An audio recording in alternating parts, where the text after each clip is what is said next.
Hello दोस्तों, समर्पण ज्ञान स्कूल की ओर से मैं तेजल पटेल आप सभी को प्यार भरा नमस्ते करती हूँ।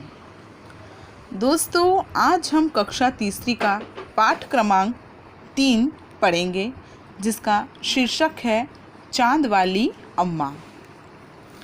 दोस्तों, हम सब ने आसमान में बहुत बार देखा होगा चांद, बराबर, और रोज़ देखते हैं।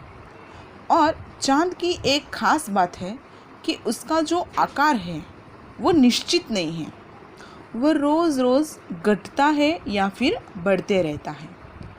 तो अब ये जो शीर्षक है चांद वाली अम्मा, तो क्या इसमें चांद की माँ के बारे में बताया है या चांद के साथ कोई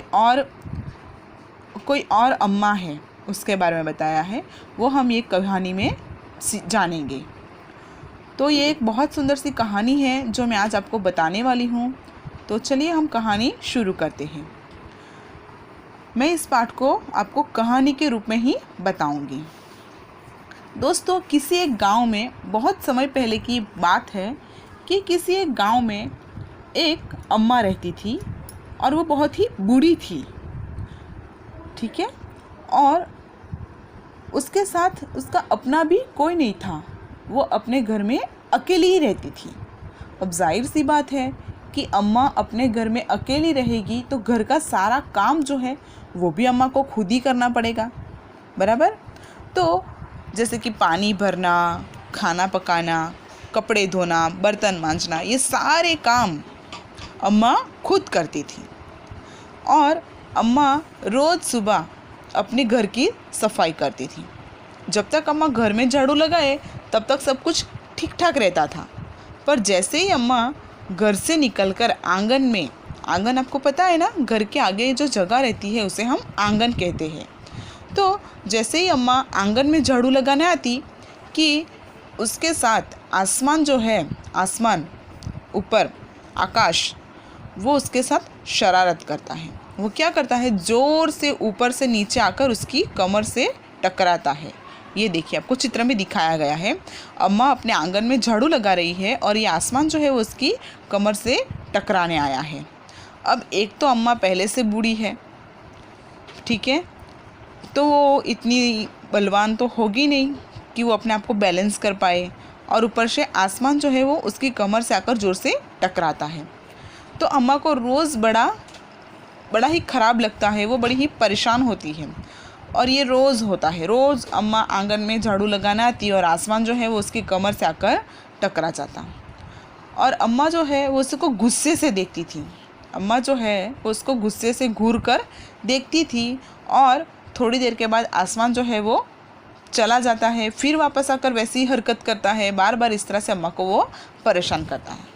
और ऐसा कई दिनों तक चलता रहा। 1 दिन, 2 दिन, 3 दिन, एक सप्ताह, मतलब चलता रहा। पर एक दिन की बात है जब अम्मा कुएं पर पानी भरने गई। वो गांव है तो गांव में कोई नल या कोई टंकी नहीं होगी, सब वहाँ पर कुएं पर पानी भरने जाते हैं। तो अम्मा जो है वो कुएं पर पानी भरने गई और वहाँ उसका बाकी औरतों के साथ झगड़ा हो गया। ये देखिए, यहाँ पर उनका झगड़ा हो रहा है। अम्मा का झगड़ा बाकी औरतों के साथ झगड़ा हो गया। इसकी वजह से अम्मा जो है वो थोड़ी गुस्से में थी, ठीक है। तो अम्मा पानी भरकर घर आई और वो अपने घर में गई और घर में झाड़ू लगाना उन्होंने स्टार्ट किया। झाड़ू लगा लिया उन्होंने, और जैसे ही वो आंगन में आई, अपनी आदत के अनुसार ये आसमान जो है वो अपनी आदत के अनुसार अम्मा की कमर पर आकर टकराया।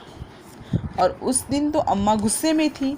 और आपको भी पता है कि जब मम्मी गुस्से में होती है और अगर हम उससे परेशान करते हैं तो वो और गुस्से में आ जाती है। तो वैसे ही अम्मा पहले से गुस्से में है, आसमान को ये बात पता नहीं है, और वो रोज़ की तरह उन्हें परेशान करने के लिए उसकी कमर से टकराने के लिए वहाँ पर आया।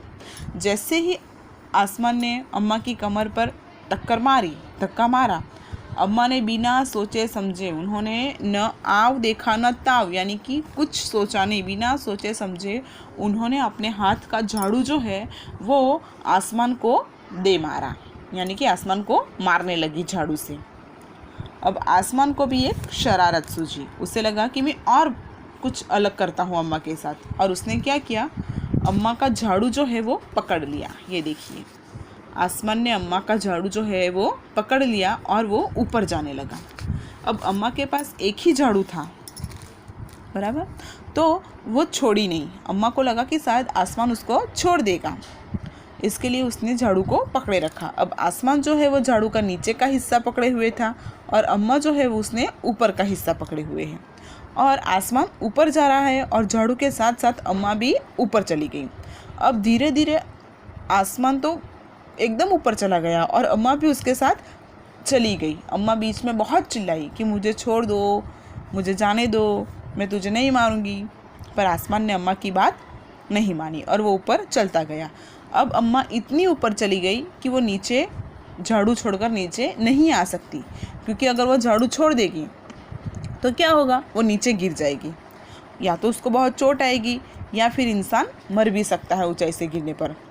तो इसलिए अम्मा ने झाड़ू को नहीं छोड़ा और वो आसमान के साथ ऊपर चली गई। अब वो काफ़ी ऊपर तक आ गए थे, तभी अचानक अम्मा की नज़र चांद पर पड़ी। आसमान में बहुत सारे तारे, सितारे और चांद भी है, सूरज भी है वैसे तो, पर सूरज इतना गर्म है कि हम उसके नज़दीक जा ही नहीं सकते, क्योंकि वो इतनी दूर है। फिर भी हमें इतनी गर्मी लगती है दोपहर में, बराबर, तो हम उसके नज़दीक जाएंगे तो आधे रास्ते में ही जल जाएंगे। तो और चांद जो है वो शीतल है, वो गर्म नहीं, वो ठंडा है। तो अम्मा को वहाँ पर चांद दिखा और अम्मा जो है वो तुरंत कूद कर चांद के ऊपर चली गई। उन्होंने अपना पैर आगे बढ़ाया और वह जो है वो चांद पर चली गई। अब आसमान ने सोचा कि अगर अम्मा की मदद चांद ने की तब तो आसमान हार जाएगा। इसके लिए उसने क्या किया, अम्मा का झाड़ू छोड़ दिया और अम्मा जो है वो तब से वहाँ चांद के ऊपर रह गई। और आज भी यहाँ पे लिखा है पाठ के अंदर कि आज भी अम्मा जो है वहाँ पर अपना झाड़ू पकड़े हुए चांद के ऊपर ही बैठी हुई है। अब आज रात जब चांद निकलेगा तो आप सबको अपने घर के बाहर निकलना है और आसमान में चांद को देखना है और उस अम्मा को ढूंढना है, झाड़ू वाली अम्मा जो चांद के ऊपर रुक गई है। ठीक है, तो हमारी ये जो कहानी है वो यहीं पर समाप्त होती है। दोस्तों, ये कहानी से क्या आपको कुछ सीखने को मिला? चांद रोज़ अम्मा को परेशान कर रहा था और अम्मा भी रोज़ रोज़ उसकी शरारत से परेशान हो गई थी। अब इस तरह हम किसी को रोज़ रोज़ परेशान करेंगे तो एक दिन वो तो मुसीबत में आ ही जाएगा, लेकिन हमें भी थोड़ी बहुत परेशानी तो होगी ही। अब चांद की एक जो परेशान करने वाली एक गलती की वजह से, उसकी शरारत की वजह से अम्मा को ज़िंदगी भर वहाँ चांद के ऊपर रहना पड़ा, बराबर। तो हमें ऐसी शरारतें नहीं करनी चाहिए जिससे किसी और को परेशानी हो। ठीक है, धन्यवाद।